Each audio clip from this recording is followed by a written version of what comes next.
বাংলাদেশের ইতিহাসে প্রধানমন্ত্রীর দায়িত্ব পালন করেছেন ১১ জন। সর্বোচ্চ ১৫.৫ বছর ক্ষমতায় ছিলেন শেখ হাসিনা।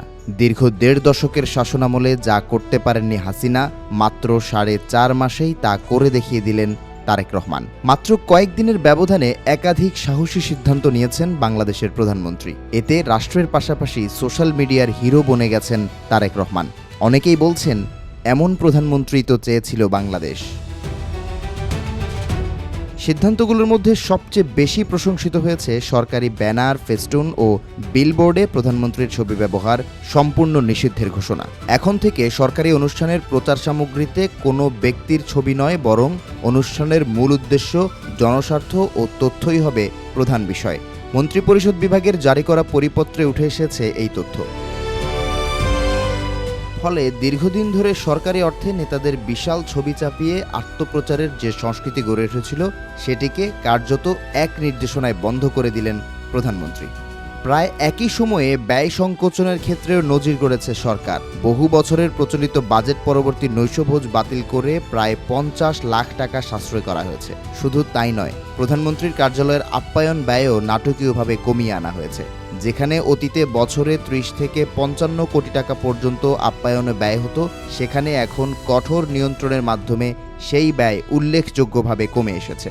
যোগ্য পিতার যোগ্য সন্তান হবার আরও একবার প্রমাণ দিলেন তারেক রহমান। বাবা প্রয়াত রাষ্ট্রপতি জিয়াউর রহমানের অনুসরণে প্রতি মাসে নিজের বেতনের ১০% অর্থ সরকারি কোষাগারে জমা দিচ্ছেন প্রধানমন্ত্রী। বিষয়টি নিশ্চিত করেছেন স্বাস্থ্যমন্ত্রী সরদার মোহাম্মদ শাখাওয়াত হোসেন।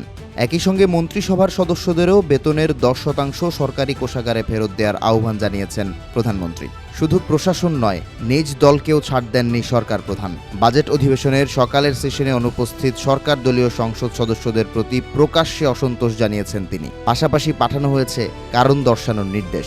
সংসদ সদস্যদের সময়মতো উপস্থিতি নিশ্চিত করতে হুইপদের কঠোর নির্দেশ দেওয়ার ঘটনাও স্পষ্ট করে দিয়েছে শৃঙ্খলার প্রশ্নে দলকেও কোনো ছাড় দিতে নারাজ প্রধানমন্ত্রী।